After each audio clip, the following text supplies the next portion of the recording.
Magandang araw muli sa bawat isa. Again, this is Pastor Ramil at tayo ay nagpapatuloy sa ating pag-aaral.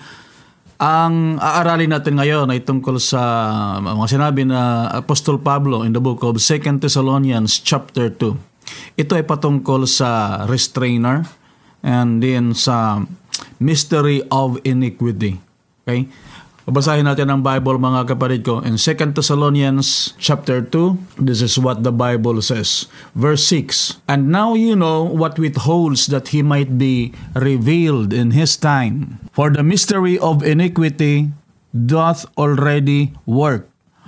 Only he who now letteth will let until he be taken out of the way. And then shall that wicked be revealed, whom the Lord shall consume with the spirit of his mouth, and shall destroy with the brightness of his coming." So may binabanggit dito yung withholder, someone who withholds the revealing, tungkol dito sa Antichrist na ito. What withholds the Antichrist that he might be revealed in his time. So ang trabaho ng withholder na ito ay para hindi lumabas ang Antikristo nang hindi pa niya panahon. No? So the Antichrist cannot reveal himself anytime he wants. Hindi siya pwedeng magpahayag kung kailan niya gusto, kung kailan niya gustong lumabas. Merong tamang panahon, nakatakdang panahon upang siya ay maihayag. At ang nagseset nito, ang pumipigil nito sa kanya upang hindi siya lumabas sa panahon natin o sa anumang panahon na hindi pa niya oras talaga, ay yun nga itong binabanggit ng Bible na withholder. So the withholder is stopping the Antichrist now in the time of Paul and even until now, so that he can be revealed at the right time, sa kanyang tamang oras. Kaya kahit anong gawin natin, kilalanin sino kaya yung Antichrist, hindi natin talaga makikilala. Bakit? Kasi mayroong nagpipigil upang siya ay mahayag nang hindi pa oras. No? May i-reveal lang siya sa tamang panahon. Now, the next verse na binabanggit dyan is tungkol sa mystery of iniquity. For the mystery of iniquity doth already work. Yan ang sabi ng Bible. Babasahin natin ulit. For the mystery of iniquity doth already work in verse 7. Only he who lets will let until he is taken out of the way. So what is the mystery of iniquity?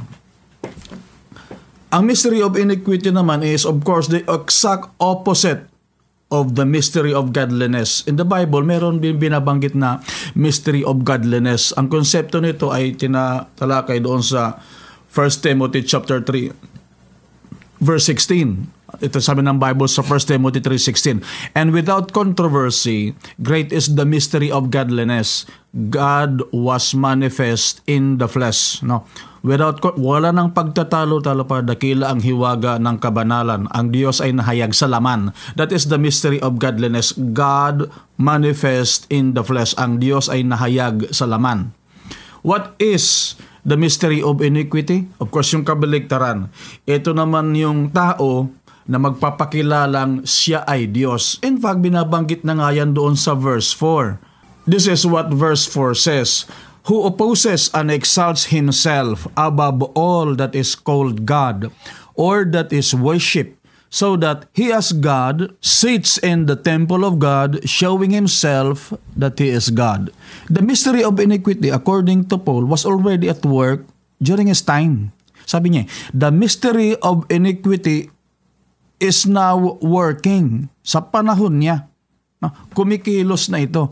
Yaman nga lang, hindi nga niya maihayag yung Antikristo, hindi pa mailabas, no? Hindi pa nakatakda, may nagpipigil pa sa kanya, hindi siya makalabas. Pero sa panahon pa ni Apostle Paul, nandoon na itong mystery of iniquity. So ano itong mystery of iniquity? Ito ang sabi ng salita niya, mystery. Ang ibig sabihin niya ng mystery sa Greek is mysterion. The idea of silence imposed by initiation into religious rites. Yan ang ibig sabihin ng mystery na dito, mystery of iniquity. Ang ideya niya is this idea of silence imposed through initiation of religious rites. Now, what is the mystery of iniquity? Again, kagaya ng binanggit ko kanina, ang mystery of iniquity is nakapangyayari na maging sa panahon ni Pablo. That's what the Bible says. Babasahin natin. For the mystery of iniquity doth already work. Nangyayari na, it is already working sa panahon ni Pablo. So, hindi siya bago. Nandoon na siya. And even until now, andito siya. So, ang ibig sabihin lang nito is, this was an organized group, organisadong grupo ito, na siya ang nangangalaga sa pagpapahayag na ito, sa paglabas na ito ng Antikristo. Secretly working in rebellion against God. Kumikilos na ito sila ng patago. Ang mystery of iniquity ay isang organisadong grupo in opposition to God na sumasalungat sa Diyos. Ang pinakadulo nito ay yung pagdating ng Antikristo. Kaya nga lang dahil nandito pa yung nagpipigil sa kanya, hindi siya maahiyag kasi hindi pa niya panahon. Not until, hanggat mawala itong tinatawag na nagpipigil sa kanya. Ito tuloy-tuloy natin yung binabanggit doon dito sa binasa natin. For the mystery of iniquity doth already work. Only he who lets will let until he is taken out of the way. So there is again this restraining power. Nandito ulit yung kapangyarihan na ito na binabanggit ng Bible na pumipigil hanggang sa siya ay maalis, hanggang siya ay kunin, hanggang siya ay mawala. No? So may panahon na kukunin, mawawala yung kapangyarihan ito na nagpipigil. Hanggat nandito ito, hindi maihayag, hindi makalabas, hindi makapagpakilala, hindi magagilos talaga yung Antikristo. Pero pagka inalis na ito, mawawala siya. Kailan siya aalisin? Well, at ano ito na aalisin? Ito'y walang iba kundi ang banal na Espiritu. The Holy Spirit is no other than the restraining power. Ano ang isa sa mga ginagawa ng banal na Espiritu? Sinabi niya ng Panginoon yan in the book of John chapter 16. Sabi ng Panginoon, it is expedient for me to live, to go away, so that the Comforter will come. Upang dumating naman ang Comforter, ang Tag-aliw. And when pag siya ay dumating, the Bible says, in verse 16, in John chapter 16 verse 8, and when he comes, he will make the world conscious of sin and of righteousness and of being judged. So ito yung magiging trabaho, isa sa mga trabaho ng Banal na Espiritu. He will convict the world with sin and righteousness and of judgment. Nandito ang Banal na Espiritu.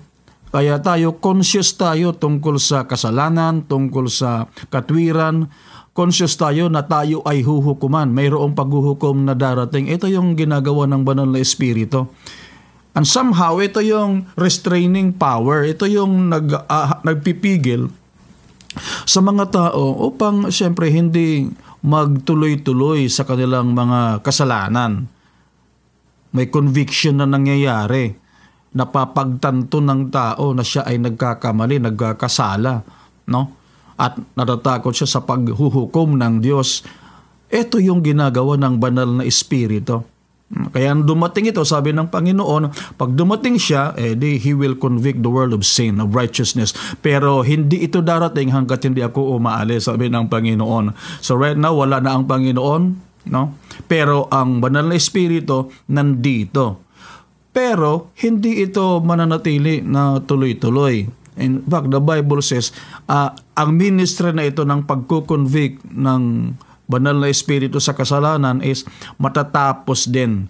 When he comes, so darating siya, so ibig sabihin, mayroong simula ang ministry niya, matatapos din ito. No? Kailan matatapos yun? Ito yung binabanggit nga ng binabasa natin sa 2 Thessalonians. For the mystery of iniquity does already work, only he who lets will let until he is taken out of the way. Until he is taken out of the way. hanggang sa siya ay kunin. So, aalisin siya someday. That is why the restrainer here is no other than the Holy Spirit. No? Yung withhold doon sa verse 6 at saka yung let dito sa verse 7, iisang salita lang yung ginamit dyan. Ang ginamit dito sa verse 6, you know what withholds that he might be revealed. Kateko yan, kung hindi ako nagkakamali sa pronounce. No? It is Greek 27:22, kateko, which means to hold down. Yun ang ginamit dyan sa withhold. Dito sa verse 7, yung let, only he who lets, yun din ang ginamit rin na salita dyan. No? Parehas lang din.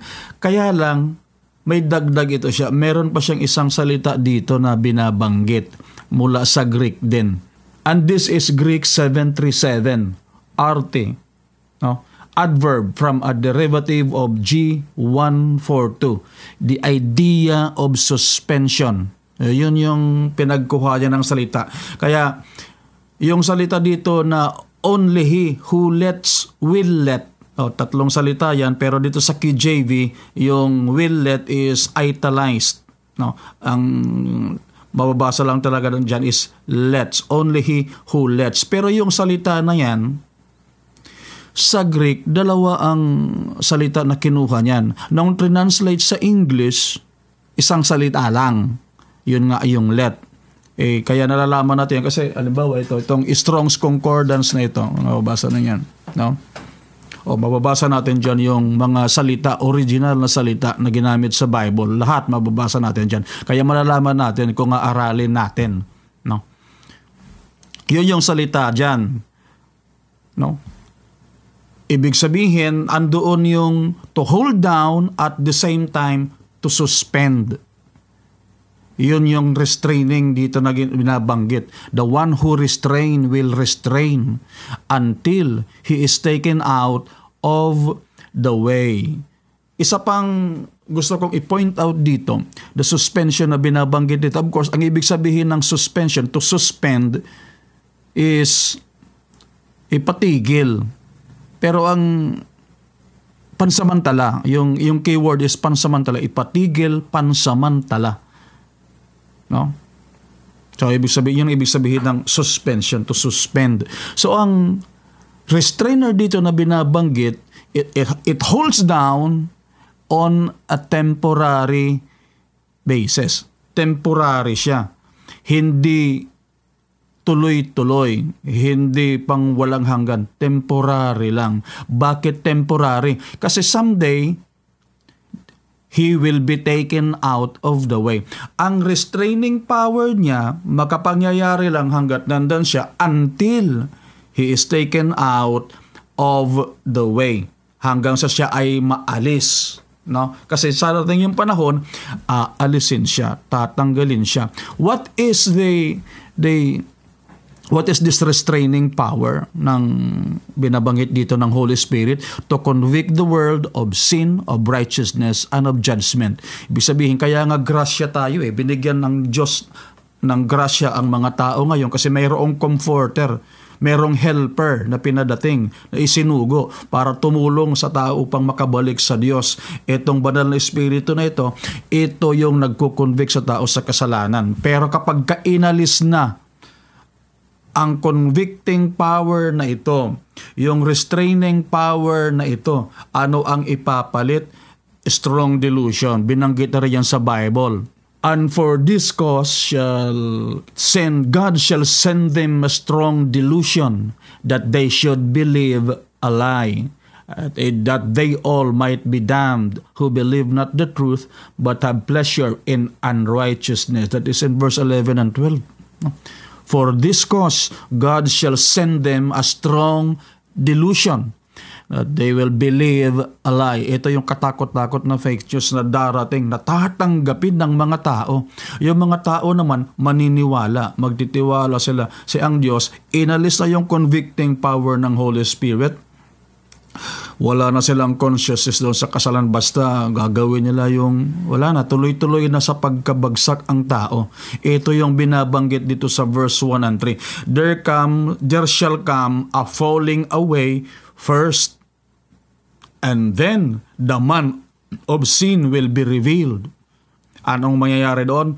And then the Lord's coming. Kung mapapansin natin yung binanggit dito sa verse 1, babasahin natin yung verse 1. Now we beseech you, brethren, by the coming of our Lord Jesus Christ, and by our gathering together unto Him, let no man deceive you by any means, for that day shall not come, except there come a falling away first, and the man of sin be revealed, the son of perdition. Doon sa verse 1 and verse 3, mapapansin natin, patungkol yan sa pagbabalik ng Panginoon at ang pagkakatipon-tipon. Pero sabi ni Pablo, huwag kayong mabahala, mabagabag na dumating na yung araw na yun, sapagkat hindi raw darating ang araw na yun. Anong araw yun? The coming of the Lord and our gathering. Hindi raw darating yung araw na yun unless there come a falling away first, and the man of sin is revealed. So, the falling away, and then the man of sin is revealed, and then the Lord's coming, then the gathering. Verse 7 and 8, halos parehas din ang tinutumbok niyan na pagkakasunod-sunod. Verse 7, He will let until He is taken away. He will restrain until He is taken away. And then shall that wicked be revealed, whom the Lord will destroy with the brightness of His coming. So anong sinasabi naman dito sa verse 7 and 8? Restrainer is taken, the wicked is revealed, and then it is destroyed. The Antichrist is destroyed. Pag pinagtabi mo yan, halos parehas lang. Falling away, restrainer taken, man of sin revealed, wicked revealed, Lord's coming, the Antichrist is destroyed at the coming of Christ. No? Tatanggalin muna yung restrainer. And then pag tinanggal na yung restrainer, wala na yung conviction, wala na yung mga tao, babagsak na. Kaya dito mangyayari naman yung falling away. Mangyayari yung apostasy na binabanggit sa Bible. Falling away means apostasy. Yung pagtalikod, no, sa katotohanan, not just on a religious level, no, that's just on the spiritual level, pero sa lahat ng aspeto ito, pati political, pati mga gobyerno, mawawala na yung tinatawag na morality. In fact, even kahit nga ngayon nga, may mga bansa na ganoon na, Western nations, na wala na yung moralidad, wala na talaga. In fact, kahit election ngayon sa Amerika, pero malapit ang election sa next pero isa sa mga plataforma doon na binabanggit ng mga Democrats, liberals, is yung abortion. No, talagang plataforma, ginagawa nilang plataforma talaga. No, so, hindi lang sila kundi yung mga bansa dito pa na iba, no? Gobyerno, mangyayari yung apostasy. Of course, kasama doon yung religious level sa mga relihiyon, doon sa mga pananampalataya, mangyayari yan. Pero lahat yan ay itinakda na ng ating Panginoon. Mangyayari at mangyayari yan. So, hindi nga tayo dapat pabagabag sa ganyang mga bagay kasi kung nakikita nating nangyayari yan, ibig sabihin lang malapit nang bumalik ang Panginoon. No? At pinangako naman ng Panginoon yan. That is His last message. You read the book of Revelation, yung pinakadulo doon, mga kapatid ko, His last words, surely I come quickly. Pangako ng Panginoon yan. Darating siya. Hinihintay natin yung araw na yon. So, that is it for today. Yung tinalakay natin is about the one who withholds the mystery of iniquity, the restrainer. So recap lang, ano yung wini-withhold, ano yung withholder? The same, yung withholder ng verse 6 at saka yung restrainer ng verse 7, isa lang. It is the Holy Spirit. It is the Holy Spirit that withholds the coming, the revealing, ang paglabas ng Antikristo sa tamang, upang lumabas siya sa tamang panahon. Pinipigilan niya itong lumabas ngayon para lumabas siya sa kanyang nakatakdang panahon. hindi siya makalabas kung kailan niya gusto, no? Mayroong pumipigil sa kanya, may humawak sa kanya, pinipigilan siya, no? Kahit na yung mystery of iniquity ay kumikilos na, kahit naman ano ang gawin niya, wala talaga, hindi niya maipalabas hindi makalabas yung Antichrist. Kasi hindi ba tinatanggal yung banal na espiritu. Marami man siyang mga tao. Kaya sa bawat panahon, meron siyang mga nakareserbang mga tao. Kaya tayo naman ay turo tayo ng turo. Si Antichrist yan, tinan mo yung pangalan, bilangin mo, 666 yan. Ang dami na, no? Alexander the Great, may nagsasabi, marami. Meron ding nagsasabi si Antiochus Epiphanes. Meron ding nagsasabi, si Hitler yan. Si ganito yan, si ganyan yan. Halos bawat presidente ng Amerika, siya yan, si ganito yan. No? Kaya lang, wala nga, kahit anong gawin natin, kung sinuhin, kung sino ba talaga yun, hindi natin malalaman because there is something that withholds the revelation of the identity of the Antichrist. Not until his appointed time. Kung dumating naman talaga yung panahon niya, ayun na talaga ilalabas na siya. Pero hanggat hindi pa niya panahon, pipigilan yun na lumabas siya. Kaya yung mystery of iniquity, ano yung mystery of iniquity ulit? This is an organization, a system, a mystery, a secret organization, sabihin na natin, isang sekretong organisasyon who is in control, no? Na may control sa ganitong mga bagay. Marami siyang nakahandang mga tao sa bawat panahon. Ito siya, ito sa ganito. Just in case, kung kaya na niyang lumabas, may papalabas nila. Pero hindi pa. Kaya bawat henerasyon, I believe, meron yan silang mga nakaabang, nakahandang mga tao, makahandang mga leader na po pwede nilang ilabas, ipakilala. Kaya lang, hindi pa nga panahon. Pero darating yung panahon na pahintulutan niya na mailabas, pero sandali lang yon, pansamantala lang. Kapag tinanggal na yung restraining power, yung Holy Spirit. Kumbaga yung Espiritu para siyang temporary restraining power.